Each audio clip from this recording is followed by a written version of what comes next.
बहुत सारे पेरेंट्स की ये कंप्लेन रहती है कि उनके बच्चे का पढ़ने में मन नहीं लगता है। उससे मोबाइल दे दो तो बहुत अच्छे से चलाएगा, उससे कोई गेम करवा लो तो बहुत अच्छे से खेलेगा, या फिर कहीं बाहर घुमाने ले जाओ तो उसमें उसका मन लगेगा। लेकिन जब बारी पढ़ाई की आती है तो वहाँ वो बहुत जल्दी बोर हो जाता है, उसका पढ़ने में बिल्कुल मन नहीं लगता है, इंटरेस्ट नहीं रहता है और बहुत परेशान होना पड़ता है पेरेंट्स को उन्हें पढ़ाने के लिए। और कई सारे बच्चे तो ऐसे होते हैं कि जो पेरेंट्स को बहुत सारी चीज़ें लर्न करके उस समय सुना देते हैं या ट्यूशन टीचर को सुना देते हैं, लेकिन जब बारी आती है रिटन एग्ज़ाम की, लिखने की, तब वहाँ वो पूरी तरह से ब्लैंक हो जाते हैं, उन्हें कुछ भी याद नहीं रहता है। तो आज की जो मेरी वीडियो है इसी चीज़ से रिलेटेड है। So hello parents, welcome back to my channel the moms connection and I am Jyoti this side. I hope you all are well and good. So आज की जो मेरी वीडियो का टॉपिक है वो है बच्चे का मन पढ़ने में कैसे लगाएं। इस वीडियो में मैं बिना इधर उधर की बातें किए सिंपल से आपको 3 टिप्स बताने वाली हूँ। एज ए पेरेंट अगर आपने इन 3 टिप्स को फॉलो कर लिया तो आपको कुछ भी करने की ज़रूरत नहीं है, आपके बच्चे का बहुत जल्दी पढ़ने में मन लगेगा, उसका इंटरेस्ट पढ़ाई की ओर अपने आप जाने लगेगा। ठीक है, तो सिर्फ आपको ये 3 स्टेप्स फॉलो करने हैं जो अभी मैं बताऊंगी, और इसके साथ ही वीडियो के एंड में मैं आपको एक छोटा सा उपाय भी बताऊंगी जिसकी हेल्प से भगवान की ब्लेसिंग भी आपके बच्चे पर बनेगी और फिर बच्चे का पढ़ने में मन लगेगा। तो इसको जानने के लिए वीडियो में पूरा एंड तक बने रहिएगा। और अगर आप चैनल पर न्यू हैं, अब तक इसे सब्सक्राइब नहीं किया है, तो चैनल को ज़रूर से सब्सक्राइब कर दीजिए और साथ ही नोटिफिकेशन बेल को ऑन कर लीजिए ताकि कोई भी अपडेट आपसे मिस ना हो। वीडियो अगर पसंद आए तो एक लाइक बटन ज़रूर प्रेस कर दीजिएगा और मुझे हाइप दीजिएगा। ठीक है, so without wasting the time let's start the video. तो सबसे पहली टिप है, बच्चे का पढ़ने के लिए एक सही टाइम पीरियड फिक्स करिए। आप घर पर जो भी पेरेंट्स पढ़ाते हो, यानी कि अगर मॉम पढ़ा रही हैं या फिर डैड पढ़ा रहे हैं बच्चे के, तो आप जो है किसी भी टाइम में बच्चे को मत पढ़ाइए, बल्कि एक निश्चित समय फिक्स करिए, उसी में आप बच्चे को पढ़ाइए। जैसे कि जब मैंने बहुत सारे घरों में देखा है कि क्या होता है कि मॉम्स जब पढ़ाती हैं घर में, तो जब भी उनका फ्री टाइम रहता है, जैसे कि उन्होंने कुकिंग से उन्हें फुर्सत मिल गई हो या उन्होंने सीरियल देख लिया उससे उन्हें फ्री टाइम मिल गया हो, फुर्सत मिल गई हो, तो उस दौरान वो बच्चे को पढ़ाने बैठ जाती हैं।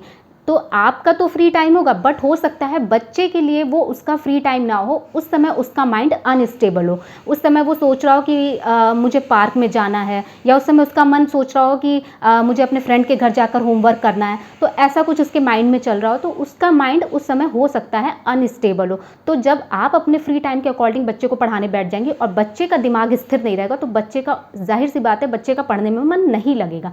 तो आपको ऐसा नहीं करना है, अपने फ्री टाइम के अकॉर्डिंग नहीं पढ़ाना है, बल्कि एक सही और निश्चित टाइम पीरियड आपको फिक्स करना है। ठीक है, जब आप एक टाइम पीरियड फिक्स करेंगे, जैसे आपने इवनिंग में 6 to 7 का टाइम पीरियड फिक्स कर दिया, 6 PM से 7 PM तक, तो उस दौरान आपको डेली बच्चे को पढ़ाने बैठ जाना है।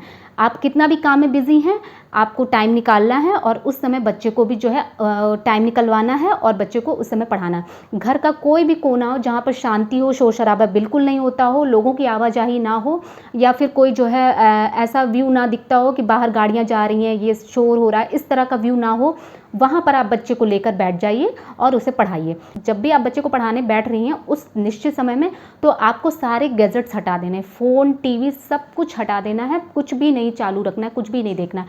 क्योंकि अगर आप ऐसा करेंगे तो जाहिर सी बात है कि उसका मन डाइवर्ट होगा और फिर आप उससे ये उम्मीद मत करिए कि फिर आपका बच्चा पढ़ेगा, क्योंकि आप खुद फ़ोन चला रहे हैं। तो इसलिए आपको सबसे पहले फ़ोन को हटा देना है। किसी का बहुत इमरजेंसी कॉल आए तो ही रिसीव करिए, अदरवाइज़ कॉल मत रिसीव करिए, और उस दौरान केवल बच्चे को पढ़ाइए और बच्चे से बोलिए कि वो पढ़े।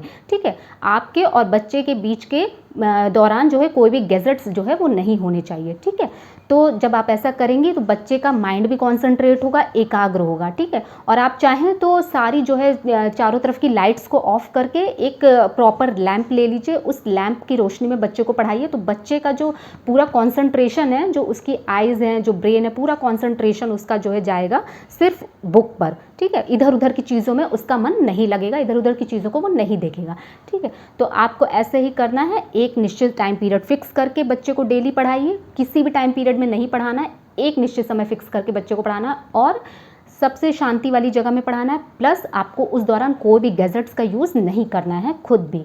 ठीक है, सेकंड इंपॉर्टेंट टिप है कि आपको एज ए माता या पिता अपने बच्चे की हमेशा सराहना करनी है, हमेशा उसको एप्रिशिएशन देना। जो भी वो छोटे छोटे इफ़र्ट्स कर रहा है, जो भी वो पढ़ाई में छोटे छोटे प्रयास कर रहा है या कर रही है, उसके उस कार्य की सराहना आपको ज़रूर करनी है, ठीक है। आपको ये नहीं कहना है कि अच्छा तुमने ये किया, अच्छा उसने तो ये किया, कंपेयर नहीं करना है बिल्कुल भी। जो भी आपके बच्चे ने एफर्ट डाला उस एफर्ट्स की सराहना करनी है। अब अगर आपने बच्चे के लिए ट्यूशन टीचर हायर किया है, बच्चा ट्यूशन से पढ़कर घर पर आता है, तो बहुत सारे मॉम्स को या फिर पेरेंट्स को मैंने ये भी देखा है कि वो घर पर भी टीचर बन जाते हैं। बच्चा ट्यूशन में टीचर से पढ़कर आया, उसके बाद जब वो घर में आता है तो मॉम या डैड भी टीचर की तरह बिहेव करने लगते हैं कि दिखाओ तुमने क्या पढ़ा है, और अच्छा तुमने टीचर को ये नहीं बताया, तुम्हें ये नहीं आता, अच्छा तुमने ये नहीं किया, ये तो गलत है, तुमने इसको लर्न नहीं किया, क्यों नहीं किया। वहीं पर वो उसे डांटना ही चिल्लाना शुरू कर देते हैं, ठीक है। तो आपको ऐसा बिहेव नहीं दिखाना अपने बच्चे के साथ। बच्चा अगर ट्यूशन से आ रहा है या कोचिंग से आ रहा है तो सबसे पहले आपको उसे रेस्ट करने देना है और उसे एज ए माता या पिता ही हैंडल करना है,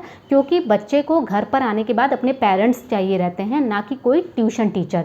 तो आपको टीचर की तरह बिहेव नहीं करना है और सबसे पहले उसे एज ए मॉम या एज ए डैड उसे हैंडल करना है। और आपका सबसे पहला रिश्ता जो है बच्चे से वो माता पिता का है, टीचर बनने का बाद में है। तो इसलिए सबसे पहले आपको एज ए पेरेंट उसे डील करना है, हैंडल करना। पहले उसे कुछ देर रेस्ट करने दीजिए, उसके बाद बहुत ही प्यार से पोलाइटली वे में उससे पूछे कि आज उसने क्या पढ़ा है या क्या होमवर्क उसको मिला है, ठीक है। उसके बाद जब बच्चा आपको दिखाएगा अपनी नोटबुक, तो उस नोटबुक में जो भी चीज़ें उसने की है आप उस चीज़ के ऊपर ध्यान दीजिए कि उसने क्या क्या एफर्ट्स किया है, क्या क्या जो है उसने चीज़ें सही की हैं। जो चीज़ बच्चे को लर्न नहीं है उसके लिए उसे ये कहिए कि ठीक है कोई बात नहीं, आपको लर्न नहीं है, ये थोड़ा हार्ड है, हम इस पर बाद में काम करेंगे।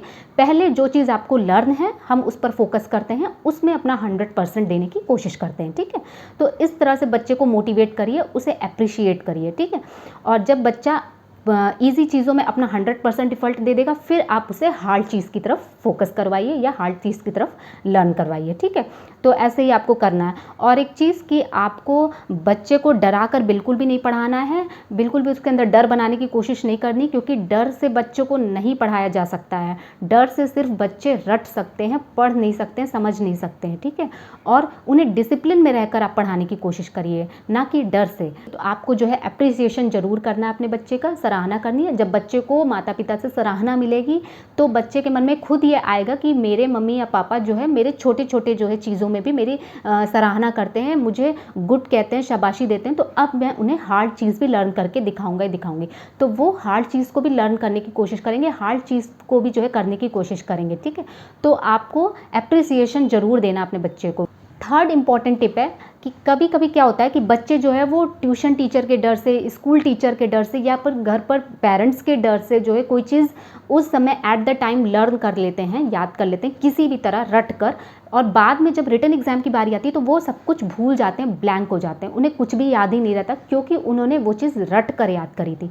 इसलिए वो उस समय पर उनका माइंड पूरी तरह से ब्लैंक हो जाता है। तो आपको कोशिश करनी है कि आपको, पहले ही मैंने बताया कि डरा कर बच्चे को नहीं पढ़ाना है। डर से बच्चे कभी नहीं पढ़ेंगे, वो कोई भी चीज़ रट लेंगे डांट से बचने के लिए, बट समझ नहीं पाएंगे, और जब समझ नहीं पाएंगे तो वो चीज़ उनको लंबे समय तक के लिए याद भी नहीं रहेगी रिटन एग्जाम तक, ठीक है। तो आपको बिल्कुल भी डराना नहीं है, धमकाना नहीं है बच्चे को बहुत ही प्यार से, धैर्यपूर्वक, पोलाइटली वे में समझाना है, हैंडल करना है, ठीक है, क्योंकि बच्चों का मन बहुत ही सॉफ्ट होता है। और एक चीज़, बच्चों को रटने के लिए कभी भी नहीं प्रेरित करना है, रटने पर उन्हें फोकस नहीं करने देना है, ठीक है।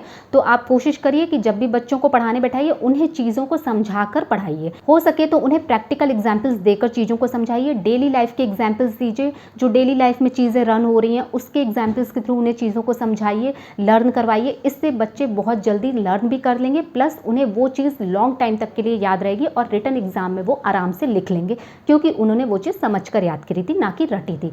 और रटी हुई चीज़ वो थोड़ी देर में ही गायब हो जाएगी। तो आपको एज ए टीचर या एज ए पेरेंट बच्चों को पढ़ाते समय प्रैक्टिकल एग्जाम्पल्स देकर समझाना है या फिर डेली लाइफ के एग्जाम्पल्स देकर समझाना है, और उसी तरीके से उनको लर्न करने के लिए प्रेरित करना है। और इसके साथ ही जब आप डेली लाइफ के एग्जाम्पल्स देकर उन्हें समझाएंगे, प्रैक्टिकल एग्जाम्पल्स देंगे, तो बच्चों का पढ़ने में मन भी लगेगा, वो बोर नहीं होंगे, उन्हें इंटरेस्ट जगेगा, पढ़ने में बहुत मज़ा आएगी, तो वो ऑटोमेटिकली उनका मन जो है वो पढ़ाई में लगने लगेगा। तो आपको ऐसे ही करना है, ठीक है। और एक चीज़, जैसा मैंने कहा था कि मैं वीडियो के एंड में आपको एक छोटा सा उपाय बताऊंगी जिससे सरस्वती माँ की कृपा आपके बच्चे के ऊपर बनी रहेगी।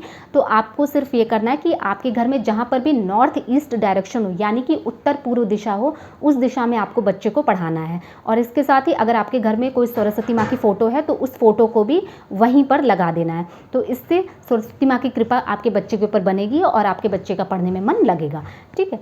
तो ये वो उपाय था जिसकी मैं बात कर रही थी। तो ये वीडियो अगर आपको थोड़ी सी भी पसंद आई हो, यूज़फुल लगी हो, तो प्लीज़ मेरे चैनल को ज़रूर से सब्सक्राइब कर दीजिए और साथ ही नोटिफिकेशन बेल को ऑन कर दीजिए। इसके साथ ही वीडियो को एक लाइक देके मुझे हाइप दीजिए और इस वीडियो को ज़्यादा से ज़्यादा पेरेंट्स के साथ शेयर करिए। मिलते हैं नेक्स्ट वीडियो में, तब तक के लिए बाय बाय।